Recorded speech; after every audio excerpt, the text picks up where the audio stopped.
तो मैं ये मांग करता हूं कि सरकार अगर दलितों के साथ न्याय करना चाहती है, उस बेटी के साथ न्याय करना चाहती है, तो पीड़ितों का सुरक्षित रहना जरूरी है। पहली बात तो पीड़ित परिवार के पास आने से रोकने का पुलिस का कोई मतलब नहीं बनता है। अगर हम इनके पास आएंगे नहीं, इनकी बात को सुनेंगे नहीं, तो आपसे क्या रखेंगे और पूरे देश को क्या बताएंगे? हम इस समाज का नेतृत्व करते हैं। हमारा परिवार यहाँ सुरक्षित नहीं है। जब इस देश में बहन बेटियों पर कोई आपत्ति आती है, जब कंगना रनावत को वायु श्रेणी की सुरक्षा मिल सकती है, तो जहां ये हालात है कि यहाँ 2-2 किलोमीटर में पंचायतें हो रही हैं, अपराधियों के पक्ष में पंचायतें हो रही हैं, यहाँ पथराव भी हो रहा है, धमकियां दी जा रही है, हमारा परिवार यहाँ सुरक्षित नहीं है। मैं सरकार से परिवार के लिए वायु श्रेणी की सुरक्षा की मांग करता हूँ और सीबीआई जांच को आप और मीडिया के लोगों ने और मैंने सबने देखा कि सीबीआई जांच भी सरकार के आदेश पे काम करती है। जब विपक्ष को दबाना होता है तो सीबीआई की चाबी घूमती है। सीबीआई का इस देश में अभी यही काम है। इस सरकार में पहले क्या होता था, उस पर नहीं बात करेंगे, आज इस पे बात करेंगे। सरकार की रूपरेखा पे जो इन्होंने काम किया है, इनके नेतृत्व में सीबीआई जो है सिर्फ और सिर्फ विपक्ष को दबाने के लिए और डर पैदा करने के लिए है। हमारी मांग यह है कि सुप्रीम कोर्ट के रिटायर्ड जस्टिस की निगरानी में ये पूरा केस चले और जांच हो। इस सरकार पे, इनके एजेंसियों पे कोई भरोसा नहीं है। ये एजेंसियां सिर्फ वो करेंगी जो सरकार चाहती है। तो वो रिटायर्ड जज हो और अगर बहुत अच्छा करना चाहती है सरकार, अगर सरकार पूरे देश में जो विरोध है तो उसको समझते हुए सरकार ये करे कि वो अगर शेड्यूल कास्ट का जज हो या माइनॉरिटी का जज हो या बैकवर्ड का जज हो या वो जज हो कोई जो भारतीय संविधान में पूर्ण आस्था रखता हो, तो उसका हम लोग सम्मान करेंगे। लेकिन ये सीबीआई और इससे काम नहीं चलेगा। जो कुछ यहाँ हो रहा है वो अच्छा नहीं है। जिस तरह से उस दिन बुआ जी को पीटा गया, बुआ जी यहाँ हैं, बुआ जी को पीटा गया, ये जब पीड़ित परिवार का सरकार न्याय नहीं करेगी तो कौन न्याय करेगा? जिस तरह से हमारे लोगों के पे पुलिस ने अत्याचार किया, उनको मारा पीटा, आप ये बताइए, जब यहाँ हमारे लोग सुरक्षित नहीं तो यहाँ कैसे चलेगा? यहाँ मुझे उम्मीद नहीं है कि आने वाले कल में क्या होने वाला है। कल यहाँ कुछ भी हो सकता है। मैं यहाँ मांग करता हूँ कि मैं परिवार को साथ ले जाना चाहता हूँ। मैं अपने परिवार को यहाँ नहीं छोड़ना चाहता। क्या तो सरकार यहाँ वायु श्रेणी की सुरक्षा की घोषणा करे और वो परमानेंट परिवार के साथ रहे। हम, मेरे साथ पीड़िता बहन के पिताजी हैं, वो मेरे परिवार के हैं, वो आपसे बात करेंगे कि वो कैसा महसूस कर रहे हैं। बाबू जी, बहुत डर जैसा महसूस है और हमें तो बहुत ज्यादा डर है और क्या कहते आगे हम कुछ बोल ही ना पा रहे है ना। तो हमें तो यही है कि क्या कहते कम से कम ना तो हमें या तो भैया के संग चले जाएंगे या नहीं तो हमें सुरक्षा दी जाए। चेहरा ढक लीजिए।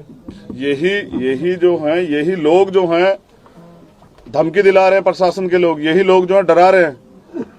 तो मैं ये मांग करता हूं कि सरकार अगर दलितों के साथ न्याय करना चाहती है, उस बेटी के साथ न्याय करना चाहती है, तो पीड़ितों का सुरक्षित रहना जरूरी है। जब ये सुरक्षित नहीं रहेंगे तो न्याय की लड़ाई लड़ेंगे कैसे? इसलिए मैं पीड़ित परिवार को साथ ले जाने की मांग करता हूं और पीड़ित परिवार इस पर सहमत है। आप लोग मेरे साथ चलने को तैयार हैं? आपको लगता है मेरे साथ आप लोग सुरक्षित हैं? वो आप लोग मेरे साथ सुरक्षित हैं? पूरा परिवार यहाँ नहीं रहना चाहता, क्योंकि इतनी सुरक्षा के बावजूद भी यहाँ 2-2 किलोमीटर पंचायतें हो रही है। कल को कोई भीड़ आके हमारे परिवार पे हमला कर देगी। सरकार में बैठे लोग पुलिस को का जिस तरह यूज कर रहे हैं, आप सब देख रहे हैं। पूरे देश में जो खलबली है, पूरे देश में जो आक्रोश है, सरकार को उसको समझते हुए इस मांग पे गौर करना चाहिए। और मैं खुद चाहूंगा, मैं अधिकार में बात करूँ, पीड़ित परिवार को साथ लेके जाऊँ। मैं अपने परिवार को यहाँ नहीं रहने दूंगा। मैं नहीं चाहता कोई भीड़ जो है कल मेरा परिवार सिर्फ अखबार की सुर्खियां बन के रह जाए। धन्यवाद। सर एक सवाल है कि ये बोल रहे हैं कि ये मामला सीबीआई की जांच क्यों नहीं चाहते आप? इस बात को थोड़ा एक्सप्लेन करेंगे। सीबीआई जांच हमने बहुत सारी पहले देखी है और हमने ये भी देखा कि जब भी कोई इनके सरकार खिलाफ बोलता है सीबीआई उस पर लगा दी जाती है। सीबीआई भी सरकार की एजेंसी है। जब सरकार की न्याय देने की नीयत है ही नहीं, नीयत होती तो जिस तरह से हमारी बहन का शव जलाया गया, जिस तरह से पीड़ित परिवार को जबरन उठा के लाया गया, जिस तरह से पीड़िता के शव को जबरन बिना हमारी जानकारी के उठा के लाया गया, इससे स्पष्ट होता है। जिस तरह से डीएम बैठ गया धमकी, ऐसे डीएम को कुर्सी पे बैठने का कोई अधिकार नहीं है और उसको कुर्सी पे रहने का कोई अधिकार नहीं। फिर भी मुख्यमंत्री ने आज तक उसको जो है जुगा तो रखा है। इसका मतलब वो डीएम ने जो किया है उसके कार्य से खुश है। किस कैटेगरी की सुरक्षा चाहते हैं आप परिवार? मैं वाइस स्टैंडिंग की सुरक्षा चाहता हूं। जब यहाँ कंगना रनौत को सुरक्षा मिल सकती है तो पीड़ित परिवार को क्यों नहीं मिलती, जबकि एक्ट में प्रावधान है। एक्ट को सही तरह से इम्प्लीमेंट नहीं किया जा रहा है। मैं परिवार यहाँ सुरक्षित नहीं है और परिवार के लोग इस बात का समर्थन कर रहे हैं। आप परिवार के लोगों से जान लीजिए, पीड़िता के भाई यहाँ खड़े संदीप, हम आप लोग यहाँ सुरक्षित हैं? आप कहाँ ले जाना चाहते हैं? मैं अपने घर ले जाऊंगा। ठीक है। और जहाँ मैं रहता हूँ ना, चंद्रशेखर जी एक इशू आपकी सुरक्षा। हाँ, मैं गारंटी लेता हूँ। अगर प्रशासन सुरक्षा नहीं करता तो बताए, भीम आर्मी के 10,000 लोग यहीं पर पीड़ित परिवार सुरक्षा करेंगे। वो अथॉरिटी दे, मैं करूंगा सुरक्षा। सर, आपकी एसआईटी प्रोब के बारे में आपको कुछ कहना है? जो प्रोब मैंने क्या कहा? एसआईटी जांच कर रही है, उस बारे में मैंने बताया ना, जांच ही चल रही है और जांच चलती रहेगी। और जिस तरह की कार्यशैली है, मुझे ये भी नहीं पता कि कल मेरे ही परिवार को आरोपी बना दिया जाएगा। चंद्रशेखर भाई, एक खास तरह के जज की आपने बात कही कि जज ये होना चाहिए, क्या इसके पीछे वजह ये है, मैंने बहुत सारे ऐसे आदेश देखे हैं जिनके बाद सरकार ने प्रमोशन किए हैं। इसलिए मैं क्योंकि उस जज पे किसी का दबाव नहीं, उस पर खाने आगे बढ़ने को या प्रमोशन के लिए कुछ नहीं है रिटायर्ड जज पे, लेकिन मुझे सुप्रीम कोर्ट के अलावा किसी पे भरोसा नहीं है।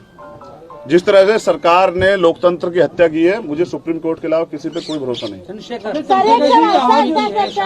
प्रशासन से, सरकार से किसी पे भरोसा नहीं है, तो मतलब इस तरह से अगर और भी केस होंगे तो कैसे चलेगा कि हर कोई अगर यही सरकार रोके ना। जितनी पुलिस यहाँ लगाई गई है, जितनी पुलिस पीड़ितों से मिलने आने वालों को रोकने में लगाई गई है, उतनी पुलिस जो है बहनों की बेटियों की सुरक्षा में क्यों लगाती सरकार?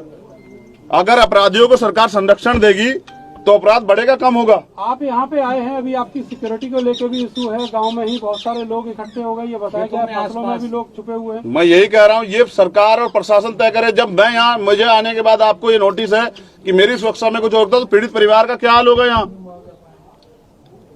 यहाँ जब मेरी सुरक्षा पे सवाल उठ रहे तो पीड़ितों के साथ क्या हाल होगा और पीड़ित कितना अपने आप को सेफ महसूस कर रहा है, आप समझ सकते हैं। अगर आपको ये खबर अच्छी लगी तो लाइक करें, ज़्यादा से ज़्यादा शेयर करें और चैनल को जरूर सब्सक्राइब करें। धन्यवाद।